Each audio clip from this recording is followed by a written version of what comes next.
नमस्कार दोस्तों, मैं दीपेश तिवारी एक बार फिर से आप सभी का स्वागत करता हूं इस चैनल पर। स्वागत करता हूं आप सभी का और आशा करता हूं कि आप सभी बहुत अच्छे होंगे और आपकी तैयारी अच्छी चल रही होगी। दोस्तों, आज का हमारा टॉपिक है बाल विकास या चाइल्ड डेवलपमेंट। चाहे कोई भी एग्ज़ाम हो, C TET, M P TET, U P TET, super TET या कोई भी टेट, सबसे पहला टॉपिक बाल विकास ही है सी डी पी में। तो आज हम इस पर ही चर्चा करने वाले हैं। पहले समझ लेते हैं विकास क्या है। दोस्तों, विकास जो है वह मनुष्य के जन्म से लेकर मृत्यु तक निरंतर चलने वाली प्रक्रिया है। यानी कि जब तक मनुष्य जीवित रहता है, विकास की प्रक्रिया चलती रहती है। भले ही किसी मनुष्य का शारीरिक विकास हो गया हो, यानी कि शारीरिक रूप से वो परिपक्व हो गया हो, फिर भी मानसिक विकास और काफ़ी ऐसी चीज़ें जो हमें दिखाई नहीं देती, उन सभी चीज़ों का विकास होता रहता है अंदर ही अंदर। उसको हम मेज़र भी नहीं कर सकते। दूसरी बात, जो आनुवांशिकता है और पर्यावरण, इन दोनों की जो अंतःक्रिया है उस पर विकास निर्भर करता है। यानी जितना अच्छा पर्यावरण मिलेगा किसी व्यक्ति को और जितनी अच्छी उसकी आनुवांशिकता होगी, उतना बेहतर तरीके से वह विकास कर पाएगा। ये बातें हमने विकास के बारे में जान ली हैं। अब जानते हैं इसके सिद्धांत। सबसे पहला है विकास की दिशा का सिद्धांत।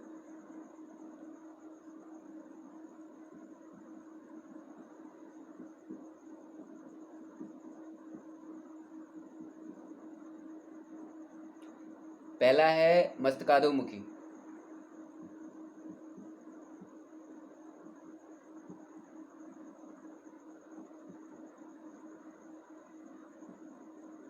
या सिर से पैर।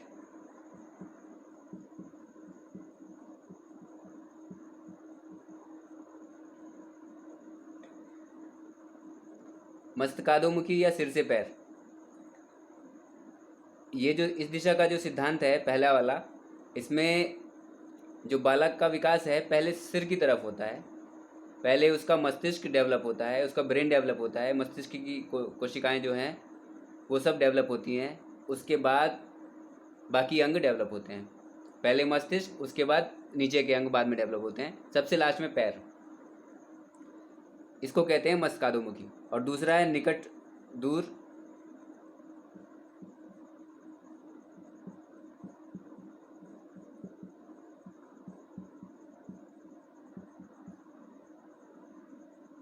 निकट दूर दिशा, इसका अर्थ ये है कि पहले पेट में और धड़ में क्रियाशीलता पहले आती है। यानी कि केंद्र के अंगों में, जो हमारी नाभि है और उसके आसपास का क्षेत्र, इन अंगों में क्रियाशीलता पहले आती है। और जो दूर के अंग हैं जैसे कि हाथ और पैर, उनमें क्रियाशीलता बाद में आती है।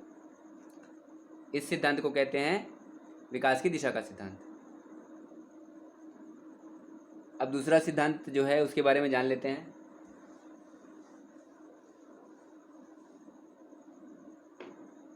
दूसरा सिद्धांत है दोस्तों सामान्य से विशिष्ट।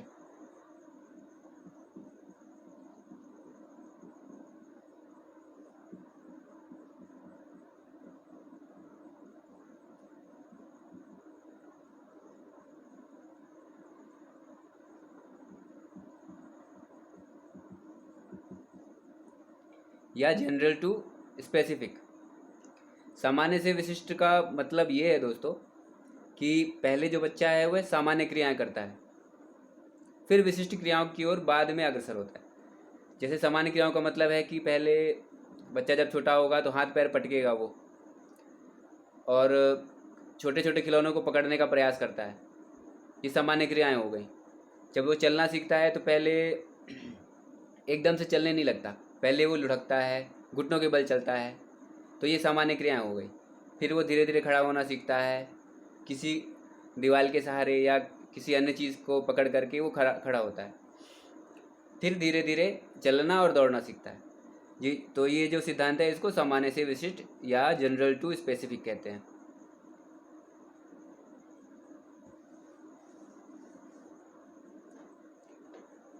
थर्ड नंबर है, जो विकास है वो स्टेजेस में होता है।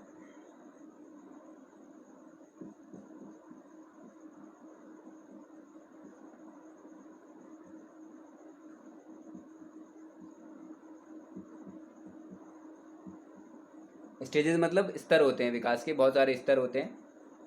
और ये क्रम में होते हैं।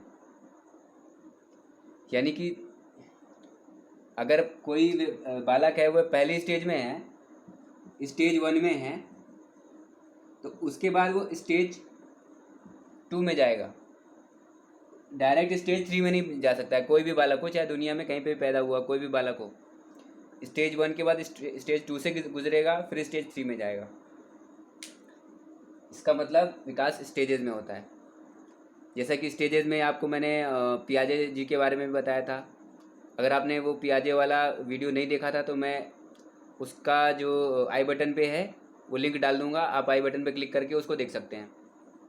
उन्होंने मनुष्य के विकास की 4 अवस्थाएं बताई थी। उन्हीं स्टेजेस की बात हो रही है। वो सारी स्टेजेस से ही हर बच्चा गुजरेगा, उसके बाद ही कहा जा सकेगा कि उसका विकास हो रहा है। यानी स्किप नहीं कर सकता कोई भी। पहली स्टेज से कोई बच्चा जो है 3rd स्टेज में नहीं पहुंच सकता। कहने का मतलब है, मान लीजिए बच्चा पैदा हुआ तो एकदम से दौड़ना नहीं सीख जाएगा। पहले वो चलना सीखेगा, पहले घुटनों के बल ऐसे चलेगा, फिर खड़ा होना सीखेगा, बाद में दौड़ेगा। तो स्टेज बाय स्टेज उसका विकास होगा।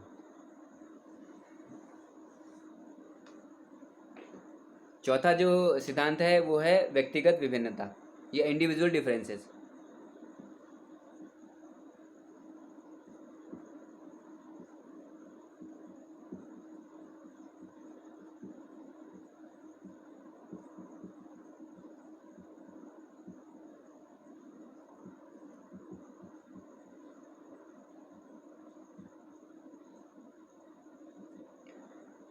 हम सभी में विभिन्नताएं हैं दोस्तों।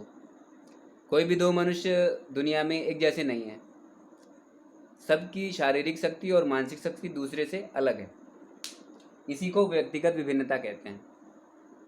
व्यक्तिगत विभिन्नता की वजह से ही दोस्तों कुछ जो बालक हैं वो उनका डेवलपमेंट जल्दी होता है, जल्दी परिपक्व हो जाते हैं वो। तो जितना जल्दी उनका शारीरिक विकास होगा उतना जल्दी उनका मानसिक विकास भी हो जाता है। और कुछ बच्चे ऐसे हैं जो शारीरिक जो स्टेजेस के हिसाब से उतना जल्दी डेवलप नहीं कर पाते हैं। उनमें जो विकास की प्रक्रिया है वो मंद होती है। शारीरिक विकास भी उनका देर से होता है और बाद में मानसिक विकास भी इसीलिए देर से होता है। तो ये व्यक्तिगत विभिन्नता सभी में विद्यमान होती है।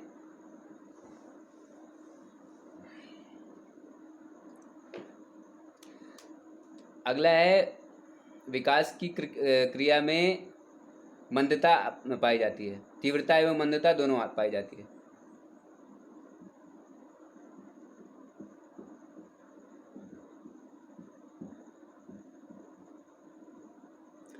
तीव्रता का मतलब है दोस्तों कि जब बच्चा शुरू में जब पैदा होता है, जन्म होता है उसका, तो तेज़ी से उसका विकास होता है। और बाद में एक स्टेज ऐसी आती है कि लगता है कि इसका विकास रुक गया है, पर ऐसा होता नहीं है। विकास उसका होता रहता है। जैसे कि जो दांत होते हैं बच्चे के वो निकल आते हैं, पर उसका जो बीज है वो बहुत पहले पड़ गया होता है। एकदम से दांत नहीं निकल आते। हमको लगता है कि अचानक से दांत निकल आए, तो अचानक कुछ भी नहीं होता। उसका विकास अंदर ही अंदर चलता रहता है और उसका एक सर्टेन पैटर्न होता है। एकदम से कोई चीज़ नहीं होती है कि बस रात में सोए और सुबह दांत निकल आए, ऐसा नहीं होता। और मंदता भी पाई जाती है। एक स्टेज ऐसी आती है जब उतना तेज़ी से बच्चा विकास नहीं करता, पर फिर भी उसमें विकास होता रहता है। वो कई चीज़ें मानसिक रूप से सीखता रहता है और वो भी एक विकास का ही हिस्सा है। तो आप ये नहीं कह सकते कि विकास हो ही नहीं रहा है। हाँ, तीव्र और मंद हो सकता है विकास, पर विकास चलता रहता है हमेशा।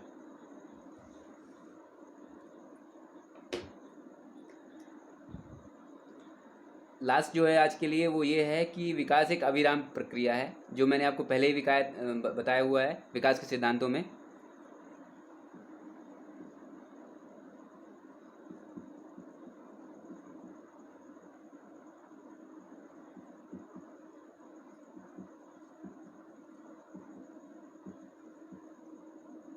अविराम प्रक्रिया मतलब कॉन्टिन्यूअस प्रोसेस।